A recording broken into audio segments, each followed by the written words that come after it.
Shalom, salam sejahtera. Pagi hari ini kita akan kembali datang kepada Tuhan, mengucap syukur atas segala berkat, perlindungan, penyertaan Tuhan di sepanjang malam. Mari kita akan menaikkan pujian saat pagi hari. Kita mau datang lagi kepada Tuhan.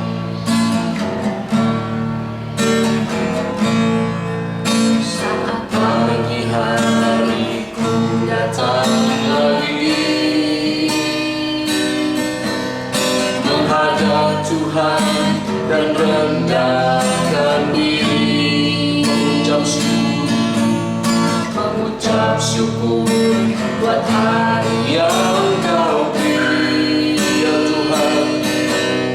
Memuji Tuhan dengan sepenuh hati, ku sembah Kau, ku sembah Kau, Allah Maha Kudus. Puji Kau, Allah Maha Tinggi, ku serahkan jiwa rohku dalam hidupku, ya Tuhan. Tuhan, saat pagi hari ku datang lagi, ya Tuhan, menghadap Tuhan dan rendahkan diri, mengucap syukur buat hari yang Kau beri. Memuji Tuhan dengan sepenuh hati, ku sembah Kau, ku sembah Kau, Allah Maha Kudus. Puji Kau, Allah Maha Tinggi, ku serahkan. Kami mau serahkan hidup kami, ya Tuhan, seutuhnya dalam pimpinan-Mu.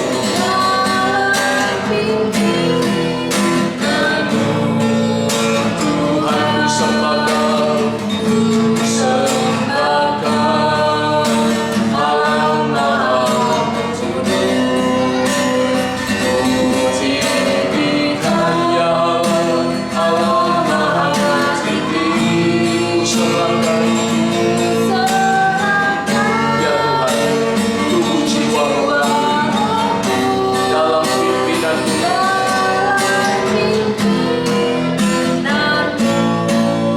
Tuhan, dalam pimpinan-Mu.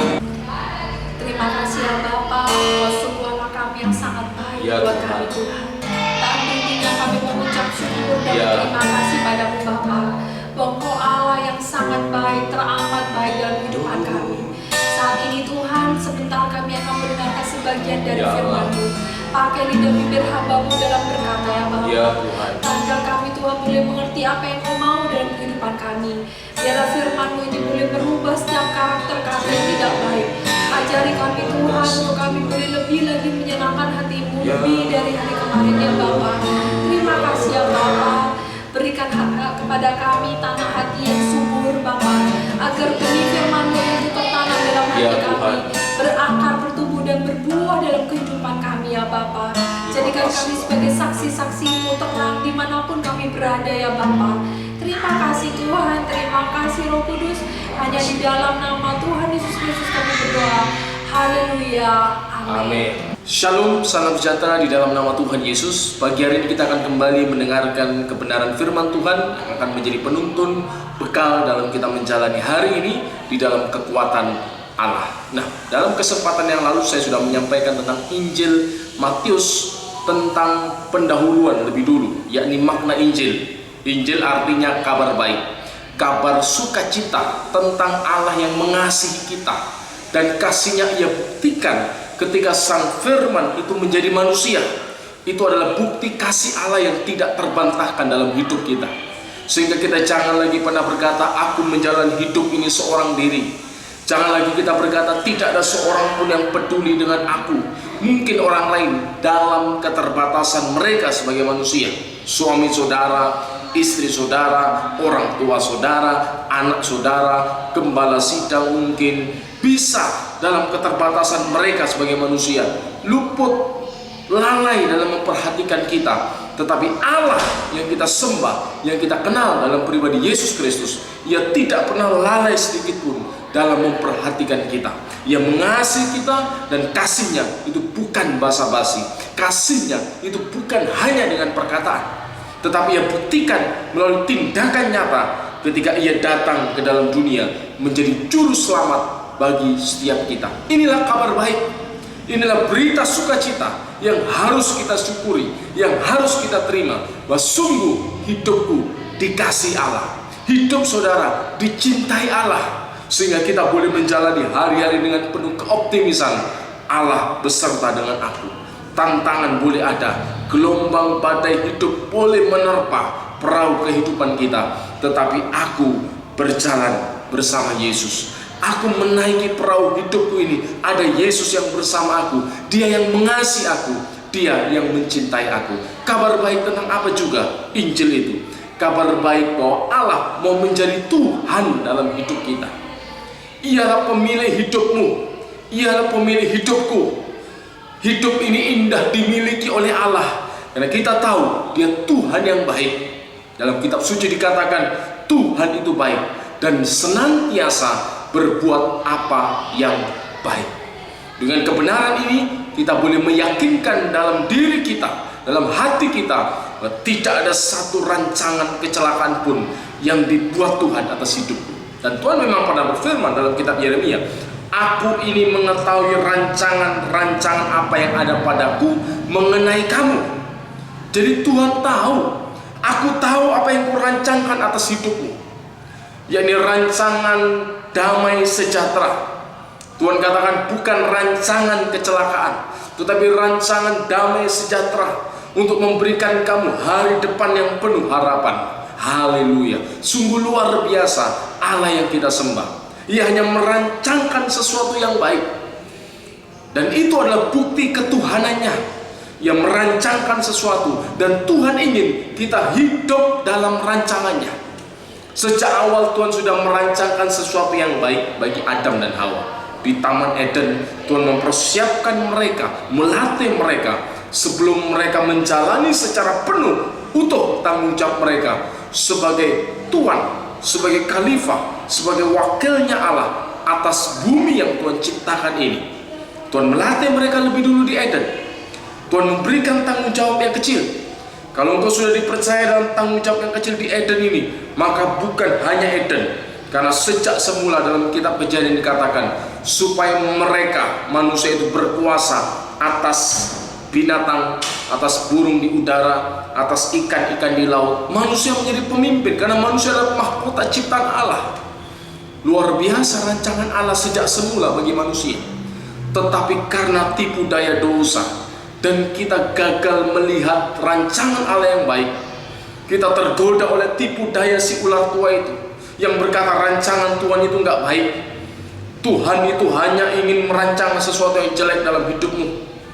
Akhirnya Adam dan Hawa lebih memilih rancangan iblis. Ini sesuatu yang harus kita sesali, dan Tuhan tidak ingin ini terjadi lagi dalam hidup kita. Itulah Injil, kabar baik tentang Allah yang mengasihi kita. Yang kedua, kabar baik bahwa Allah ingin menjadi Tuhan yang memiliki hidupmu, yang menuntun, yang mengarahkan, yang memimpin, membawa kita kepada kemuliaan, kepada berkat Allah seutuhnya. Nah, pada pagi hari ini saya ingin melanjutkan pengantar Injil Matius tentang pribadi Matius, Rasul Matius, penulis Injil ini. Siapa Matius ini? Para bapak gereja, murid-murid dari para rasul memberikan kesaksian bahwa Matius si pemungut cukai yang Yesus panggil menjadi muridnya. Kalau kita baca dalam Matius pasal yang ke-9, dalam Matius pasal yang ke-9 ayat yang ke-9, setelah Yesus pergi dari situ, ia melihat seorang yang bernama Matius duduk di rumah cukai. Lalu ia berkata kepadanya, ikutlah aku. Maka berdirilah Matius lalu mengikut dia. Dalam Injil Matius ini dikisahkan secara singkat bagaimana Matius dipanggil untuk menjadi murid Yesus, yang dulu profesinya pemungut cukai pada masa itu. Orang-orang Yahudi menganggap pemungut cukai itu sama dengan orang-orang berdosa, sama dengan perampok, sama dengan pelacur. Karena dianggap pemungut cukai itu kaki tangan Romawi. Berarti dia antek-antek penjajah yang hanya menyengsarakan rakyat orang Yahudi. Karena pada waktu itu, pada zaman Yesus, orang-orang Yahudi itu dijajah di bawah kekuasaan pemerintah kekaisaran Romawi. Sehingga pemungut cukai itu dianggap antek-antek kekaisaran, dianggap tidak berpihak kepada rakyat. Dan memang ada banyak pemungut cukai yang mereka mengambil cukai itu lebih dari apa yang ditentukan. Tetapi dalam kasih karunia-Nya, Tuhan memanggil Matius yang dianggap orang berdosa itu. Tuhan katakan, ikutlah aku. Nah, apa yang bisa kita pelajari pertama dari keteladanan Matius ini? Yang pertama, Matius adalah seorang yang menerima kasih karunia. Sama seperti kita, Matius orang berdosa, kita orang berdosa yang menerima kasih karunia. Seharusnya kita binasa, seharusnya kita tidak layak untuk diselamatkan. Dalam hati, dalam pikiran kita kerap kali kita memikirkan tentang dosa, memikirkan, merancangkan tentang sesuatu yang jahat, belum lagi yang nyata dari tindakan kita. Bila Tuhan mau menghitung secara detail seberapa banyak dosa perbuatan kita, baik dalam hati, pikiran, perbuatan, perkataan, kemudian ditimbang, diukur dengan segala kebaikan kita, tentu saya yakin, sangat yakin, hakul yakin bahwa timbangan itu akan lebih berat segala dosa-dosa kita.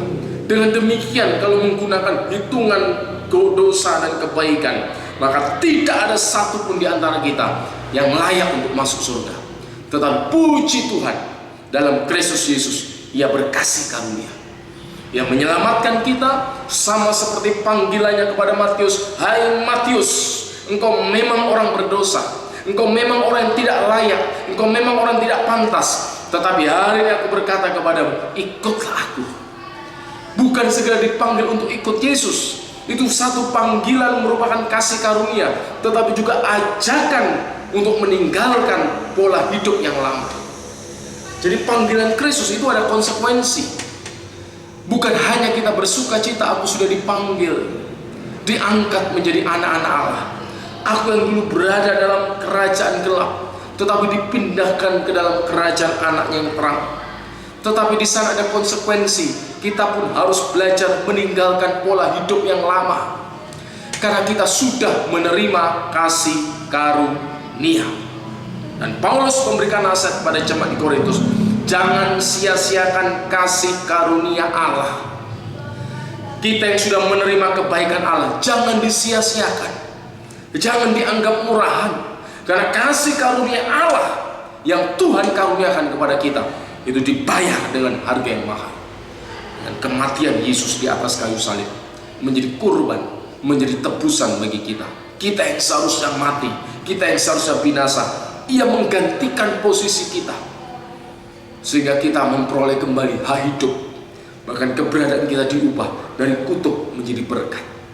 Matius seorang pribadi yang menerima kasih karunia. Dan kita pun juga seorang yang menerima kasih karunia. Bukan hanya Matius, setiap kita semua, tidak peduli apa latar belakang hidup kita yang lalu, kita adalah orang yang menerima kasih karunia. Tetapi Matius tidak hanya berhenti di sana. Matius bukan hanya orang yang menerima kasih karunia, tetapi ia pribadi yang menghasilkan buah, pribadi yang berbuah. Jadi dua hal ini yang saya sampaikan pagi hari ini, menerima kasih karunia dan menghasilkan buah. Buah apa yang dihasilkan oleh Matius? Yang pertama, buah pertobatan. Ia sadar, aku ini orang berdosa. Seperti Maria Magdalena sadar, aku orang berdosa. Seperti wanita Samaria, aku ini orang berdosa Tuhan. Seperti Zakius memungut cukai, aku ini orang berdosa Tuhan. Tetapi yang menerima kasih karunia, mereka orang-orang yang menerima kasih karunia dan tidak menyia-nyiakan kasih karunia Allah. Mereka menghasilkan buah pertobatan. Pertobatan artinya kita berbalik dari jalan hidup kita yang lama untuk bersepakat berjalan di jalannya Tuhan. Berjalan di jalannya Tuhan artinya berjalan seturut firman Allah, berjalan dalam ketaatan, berjalan dalam iman, berjalan dalam kehendak Allah. Dan itu yang dilakukan Matius. Secara menyaksikan murid-murid para rasul menyaksikan Matius mati sebagai martir. Ia mati syahid karena imannya kepada Yesus. Ia tidak mengingkari panggilannya, sekalipun nyawa menjadi taruhannya. Mungkin hari-hari ini kita tidak mengalami penganiayaan secara fisik seperti yang dialami Matius, tetapi apakah kita mau mengambil keputusan untuk teguh beriman dalam Kristus sampai akhir? Di tengah pencobaan, di tengah tantangan yang kita alami hari-hari, entah apapun bentuknya, dalam bentuk perjuangan melawan sakit penyakit, dalam bentuk mungkin pergumulan soal keuangan, dalam bentuk pergumulan soal konflik keluarga, akankah kita tetap setia sampai akhir? Kita tunjukkan buah pertobatan kita. Sekalipun aku banyak masalah, sekalipun aku penuh tantangan, aku tidak mau kembali kepada pola hidup yang lama Tuhan. Aku mau tetap mengiring Engkau setia sampai akhir. Ini yang saya maksudkan. Matius bukan hanya menerima kasih karunia, tetapi dia juga menghasilkan buah. Yang pertama, buah pertobatan. Yang kedua adalah buah karya pelayanan yang Tuhan berikan kepada Matius. Ia menuliskan Injil. Ia bukan hanya ingin dirinya yang diselamatkan, tetapi Matius punya beban juga agar orang-orang sebangsanya, orang-orang Yahudi juga diselamatkan. Meskipun orang Yahudi banyak yang tidak suka kepada Matius, tetapi Matius punya hati yang terbeban. Engkau juga harus diselamatkan sama seperti aku. Karena itulah dalam kasih karunia Allah yang sudah memberikan talenta, yang sudah memberikan pewahyuan kepada Matius sebagai saksi mata, ia menuliskan Injilnya. Yang salah satu ciri Injil Matius, ia banyak mengutip nubuatan-nubuatan dalam perjanjian lama. Karena memang Injil Matius ini mula-mula itu ditujukan kepada orang Yahudi, supaya mereka percaya bahwa Yesus itulah Mesias yang dijanjikan sesuai dengan kitab para nabi. Matius punya hati yang terbeban. Ia menghasilkan buah. Ia tidak ingin hanya dirinya diselamatkan, tetapi ia mau yang lain juga diselamatkan. Saudara-saudara sebangsaku diselamatkan. Seperti Paulus juga punya kerinduan. Bagaimana dengan kita? Sudahkah kita berbuah dalam hidup ini sesuai dengan panggilan dan talenta Tuhan? Tidak harus selalu kita dipanggil menjadi penginjil ke pedalaman, menjadi seorang pendeta, tetapi minimal sudahkah kita punya beban dalam hati yang kita kerjakan dalam doa? Orang tua kita mungkin, suami, istri kita, saudara-saudara seiman kita yang lain, sudahkah kita belajar mendoakan mereka? Tuhan, selamatkan orang tuaku, Tuhan, pulihkan saudaraku ini, Tuhan, sembuhkan saudaraku ini. Sudahkah kita belajar peduli dengan yang lain, minimal dalam bentuk doa yang saya yakin semua bisa lakukan? Mungkin tidak semua orang bisa melakukan tindakan-tindakan memberikan bantuan secara finansial, walaupun Tuhan tidak melihat nominal, tetapi kerelaan kita, kesediaan kita. Tetapi minimal kita bisa melakukan atau menunjukkan kepedulian kita kepada mereka, yang kita tunjukkan di hadapan Allah melalui doa kita. Ini kehidupan yang berbuah, yang belajar melatih diri kita untuk tidak egois. Atau kita selama ini berdoa, Tuhan terima kasih Kau berkati aku, berkati lebih lagi ya Tuhan, berkati pekerjaanku, berkati keluargaku, berkati istriku, semakin maju pekerjaanku Tuhan. Ataukah kita mulai teringat si A, Tuhan aku tahu, aku mendengar si A sedang dalam pergumulan dalam soal keluarga, pulihkan dia Tuhan. Engkau jamah dia Tuhan. Aku tahu si B sedang bergumul dalam sakit penyakit, jamah dia Tuhan, sembuhkan dia Tuhan. Inilah berbuah saudara, menghasilkan sesuatu yang positif dalam bentuk doa, mungkin dalam hal-hal yang lain yang bisa kita kerjakan. Dan ini yang dilakukan oleh Matius. Ia berbuah selain buah pertobatan, ia berbuah, ia menuliskan kitab Injil. Ia ingin menjadi saksi bagi mereka tentang siapa Yesus, Sang Mesias yang dijanjikan ini. Bagaimana dengan kita? Mari pada kesempatan yang indah pada pagi hari kita renungkan firman-Nya. Dua hal yang ingin Tuhan sampaikan. Yang pertama adalah, tadi sudah saya sampaikan, kita orang-orang yang menerima kasih karunia. Kita orang yang seharusnya binasa, tetapi kita menerima kasih karunia hidup yang kekal. Dunia mungkin bisa memberikan kekayaan, dunia mungkin bisa memberikan kesembuhan, tetapi satu hal yang dunia tidak bisa berikan, hidup kekal.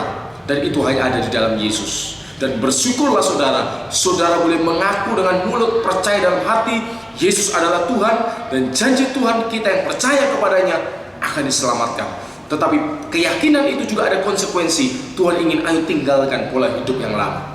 Seperti Matius meninggalkan pola hidup yang lama, dahulu ia pemungut cukai, sekarang ia mengikut Yesus. Dan Tuhan ingin kita juga melakukan tindakan yang sama. Kita meninggalkan pola hidup yang lama, minta kekuatan Tuhan. Mampukan aku Tuhan untuk aku menjalani hidup yang baru ini dalam kekuatan-Mu. Mungkin dulu kita bekerja secara tidak halal, mungkin kita dulu melakukan hal-hal yang tidak berkenan kepada Tuhan. Kita tinggalkan itu semua, karena aku sudah menerima kasih karunia Tuhan. Yang kedua, apa yang Tuhan inginkan? Menghasilkan buah. Seperti Matius, ia bukan hanya menerima kasih karunia, egois bagi dirinya sendiri, tetapi ia berbuah. Ia menjadi saksi bagi rekan-rekan sebangsanya. Mari kita belajar menghasilkan buah. Minimal kita berdoa bagi orang lain. Apa yang bisa kita lakukan, kita lakukan dalam segala keterbatasan kita. Tuhan melihat, Tuhan mengerti. Dalam kitab Injil dicatat, sekecil apapun yang kita kerjakan, yang kita perbuat untuk orang lain, dan bagi pelayanan yang kita persembahkan bagi Tuhan, tidak pernah luput dari pandangan Allah. Yesus katakan, sekalipun kau hanya memberi secangkir air kepada orang lain karena ia muridku, sesungguhnya engkau akan menerima upah. Artinya sekecil apapun yang kita perbuat, Tuhan perhatikan. Mungkin sudah hanya bisa berdoa, Tuhan aku berdoa untuk gembalaku, ya Tuhan berikan kekuatan iman, berikan keteguhan hati, berikan kekuatan Tuhan dalam pelayanan. Saudara berdoa untuk si A, untuk si B, untuk si C. Saudara sedang menghasilkan buah, dan Tuhan lihat itu di dalam kehidupan saudara. Kiranya dua hal ini menjadi motivasi, mengingatkan setiap kita bahwa kita sudah menerima kasih karunia, dan jangan menganggap remeh kasih karunia Allah. Yang kedua, mari orang-orang yang sudah menerima kasih karunia ini, kita mau berbuah bagi kemuliaan nama Tuhan. Amin. Kiranya kebenaran firman Tuhan ini menjadi berkat bagi setiap kita. Mari kita berdoa. Bapa Surgawi, kiranya firman yang sudah Amba sampaikan, kiranya itu boleh bertumbuh dan berbuah dalam kehidupan setiap umat-Mu. Tuntun mereka di sepanjang hari ini dalam segala aktivitas pekerjaan mereka, ya Tuhan. Tuhan menyertai, Tuhan memberkati, Tuhan yang memimpin sebagai Tuhan dalam hidup setiap kami. Kau berkati mereka, ya Tuhan. Di dalam nama Tuhan Yesus kami berdoa dan mengucap syukur. Yang percaya katakan amin. Tuhan Yesus memberkati.